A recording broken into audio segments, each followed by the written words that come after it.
Fluid mechanics का fluid mechanics का हमारा तीसरा यूनिट है और इसमें मैं इंट्रोडक्शन बताऊंगा। तीसरा यूनिट का नाम है dynamic of fluid flow. Dynamic of fluid flow. आज मैं इसके बारे में इंट्रोडक्शन बताऊंगा सिर्फ, और इसके अलावा कुछ नहीं। ठीक है, तो स्टार्ट करने से पहले मेरे चैनल यूनिट 108 को सब्सक्राइब कर दें। तो सबसे पहले इसका डिफिनीशन जान लें। पहले मतलब जान लें कि डायनेमिक का मतलब क्या होता है। क्या डायनेमिक का मतलब क्या होता है? डायनेमिक का मतलब होता है मोशन। क्या होता है? मोशन, जिसमें फोर्स क्या होता है? कंसीडर्ड रहता है। फोर्स कंसीडर्ड रहता है। अब फ्लूइड फ्लो मतलब होता है फ्लूइड फ्लो कर रहा है। सिर्फ फ्लूइड क्या कर रहा है? फ्लो कर रहा है। फ्लूइड हमारा फ्लो कर रहा है। तो डायनेमिक मतलब होता है मोशन जिसमें फोर्स हमारा कंसीडर्ड रहता है। कहने का मतलब कि अगर हमारा फ्लूइड फ्लो कर रहा है, फ्लूइड अगर हमारा फ्लो कर रहा है तो उसका रीजन क्या है कि फ्लो क्यों कर रहा है वो। उसका रीजन क्या है? वाई, क्यों फ्लो कर रहा है वो? क्योंकि उस पर एक्सटर्नल फोर्स लगाया गया है। कौन सा फोर्स लगाया गया है ये नहीं पता अभी। वो आगे के चैप्टर में डिस्कस किया जाएगा क्यों वो अति मोशन कर रहा है फ्लूइड। तो कोई ना कोई फोर्स होगा, या फिर ग्रेविटी फोर्स हो या प्रेशर फोर्स हो या कोई सा भी फोर्स हो, लेकिन कोई ना कोई फोर्स लग रहा है। तो इसका डिफिनेशन में यह हो जाता है study of fluid motion with the causing of fluid flow. Causing of fluid flow ये हो जाता है कि अगर हम इसमें स्टडी करते हैं फ्लूइड के मोशन को, जिसमें हम कंसीडर करते हैं क्या चीज, कि फोर्स का भी कंसीडर करते हैं और किस कारण से फोर्स आ रहा है ये भी कंसीडर करते हैं। ठीक है, और अगला है पॉइंट एनालाइज्ड। इसका एनालिसिस करते हैं ना, फ्लूइड के मोशन का एनालिसिस करते हैं न्यूटन सेकंड लॉ से। किससे? Newton second law. Newton second law कहता है कि जो फोर्स होगा मास इनटू एक्सीलरेशन के प्रोडक्ट होंगे। ठीक है, न्यूटन सेकंड लॉ। तो हम डायनामिक ऑफ फ्लूइड फ्लो में एनालिसिस करते हैं किससे? न्यूटन सेकंड लॉ से। यहाँ पर जो फोर्स है एफ एक्स लिखेंगे और इसको एम ए एक्स लिखेंगे। क्यों लिखें? आपका क्वेश्चन होगा क्यों लिखें। तो फोर्स जो होता है ना, किस डायरेक्शन में लग रहा है? तो एक्स डायरेक्शन में। एक्सीलरेशन कौन से डायरेक्शन में हो रहा है? तो एक्स डायरेक्शन में। मास तो ऑलरेडी रहता है। मास तो ऑलरेडी रहता है। अब देखते हैं पॉइंट।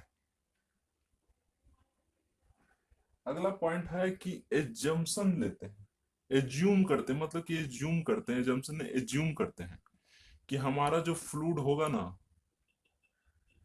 फ्लूइड होगा जो ना, वो इनकम्प्रेसिबल और नॉन विस्कस होगा। इनकम्प्रेसिबल और नॉन विस्कस होगा। सपोज डेट मानते हैं किसी चीज में, एक्स मानते हैं कि नहीं, सपोज डेट। उसी तरह से इसमें हमें सपोज डेट मानना है, जब एज्यूम करना है एक तरह से कि जो हमारा जो फ्लूइड फ्लो कर रहा है, उस वो जो फ्लूइड फ्लो कर रहा है इनकम्प्रेसिबल, लेकिन इनकम्प्रेसिबल परफेक्टली नहीं कोई होता फ्लूइड। ठीक है, तो ये मान के चलते हैं कि हमारा जो फ्लूइड है, एजम्पशन लेके चलते हैं कि हमारा इनकम्प्रेसिबल है, उसे कंप्रेस नहीं कर सकते।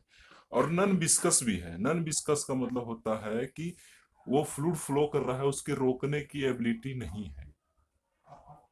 अगर फ्लूइड फ्लो कर रहा है किसी भी लेयर पर, तो उसके रोकने की, फ्लूइड के अंदर इंटरमोलिकुलर फोर्स रहते हैं, एक दूसरे से टकराते हैं, पार्टिकल एक दूसरे से टकराते हैं तो एक दूसरे को रजिस्ट करते हैं रोकने के लिए, तो वो होता है विस्कोसिटी।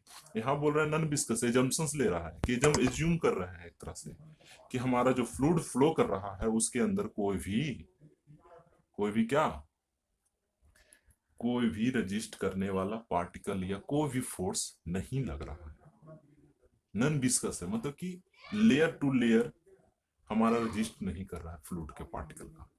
ठीक है,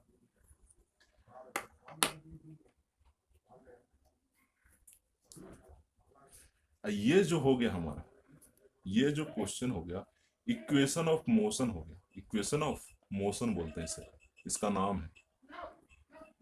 क्यों नाम दिया गया? क्योंकि मोशन का फॉर्मूला लगा हुआ है, F equal to M A, तो इक्वेशन ऑफ मोशन लिख दिया गया बस। अब देखिए क्या है अगला, ये फ्लूइड हमारा फ्लो कर रहा है, फ्लूइड क्या कर रहा है?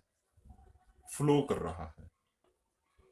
तो इस पर फ्लूइड फ्लो कर रहा है, तो अवेलेबल क्या क्या रहेगा, कौन कौन फोर्स अवेलेबल रहेगा, एजम्पशन नहीं लेंगे, अवेलेबल कौन कौन फोर्स लग रहा है। ठीक है, तो पहला पॉइंट एफ जी लगेगा,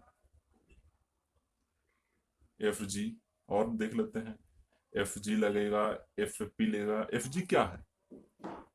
force of gravity due to gravity, force due to pressure भी लगेगा, फ्लूइड के अंदर प्रेशर होता है। ठीक है, और आता है कि force due to viscosity, viscosity due to viscosity, F T मतलब force due to turbulence, turbulence. ठीक है, और F C force due to compressibility, force due to compressibility.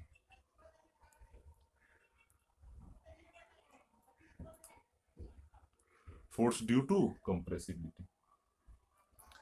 तो नेट फोर्स निकालते हैं, क्या होगा? नेट फोर्स, नेट फोर्स, इतने सारे फोर्स है ना, F G, F P, F V, F T और एफ सी, ये सारे फोर्स अवेलेबल रहेंगे जब फ्लूइड हमारा फ्लो करेगा। ठीक है, और नेट फोर्स क्या होगा? नेट फोर्स, तो नेट फोर्स हम इसको एफ एक्स मान रहे हैं। ठीक है, तो एफ एक्स क्या हो जाएगा? F G plus F P plus F V plus F T plus F C. ठीक है, ये हो गया। एफ जी जो है क्या है कि अगर हमारा फ्लूइड फ्लो कर रहा है तो उसके अंदर ग्रेविटी फोर्स रहेगा कि ना, ग्रेविटी, ग्रेविटी खींचने वाली एबिलिटी, अर्थ के अराउंड खींचने वाली एबिलिटी, एफ जी फोर्स लगेगा।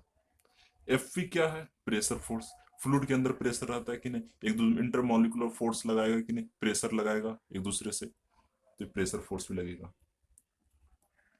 एफ वी मतलब viscosity, force due to viscosity, तो अंदर लेयर बाय लेयर एक दूसरे को रेजिस्ट करेगा, जरूर करेगा। वो तो एज्यूम किए हैं सिर्फ कि जब फ्लूइड फ्लो करेगा तो इनकम्प्रेसिबल लेना है और नॉन विस्कस लेना है। ठीक है, लेकिन नेट फोर्स हमें क्या कितना होगा ये पता करना। तो एफ वी क्या होगा? विस्कोसिटी, और एफ टी क्या होगा? टर्बुलेंस। वो टर्बुलेंस क्या होता है? मान लीजिए फ्लूइड हमारा फ्लो कर रहा है, अब बीच में कोई पार्टिकल आया तो उसके कारण टर्बुलेंस ही पैदा हो जाता है, उसे कहते हैं टर्बुलेंस फोर्स। एफ सी मतलब कंप्रेसिबिलिटी, तो फ्लूइड जब उसके अंदर कंप्रेसिबिलिटी की एबिलिटी होती है कि नहीं, तो जब फ्लूइड हमारा किसी भी ऑब्जेक्ट से टकराता है ना, तो उसके वो कंप्रेस हो जाता है थोड़ा सा, मिनिमम कंप्रेस हो जाता है, तो कंप्रेसिबिलिटी फोर्स भी लगेगा।